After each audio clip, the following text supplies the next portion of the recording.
Hello सेवा सेवान्ने सबैजनालाई। आज चाहिँ म चिकन चटपटे बनाउँदैछु।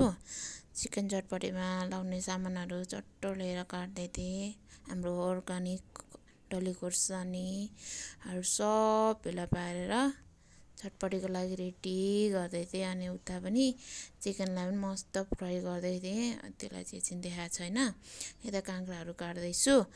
अनि चट्ट यिनीहरूलाई काँक्राहरू रेडी गरिसकेपछि चाहिँ मैले धनियाँलाई पनि पखालेर धुएँ। अनि कोपीलाई पनि चट्ट मसिनो पाराले काटिदिएँ। अनि रेडी भयो चिकनहरू। चिकन चाहिँ हाफ मात्रै फ्राई हुँदैछ, यसलाई रेडी भइसकेको छैन। अनि फेरि यता चाउचाउहरू निकालेर पुरा मल्दै थिएँ। अनि चिकन चाहिँ रेडी भयो। अनि चटपटे पनि रेडी भयो। अनि यम्मी यम्मी भएको थियो, हेर्दा पनि खाउँ लाग्दो। अनि लास्टमा दुईजनालाई कप कप कप खायौँ। अनि यम्मी यम्मी भयो त्यो। अनि खाएर धन्दा धोएर मस्त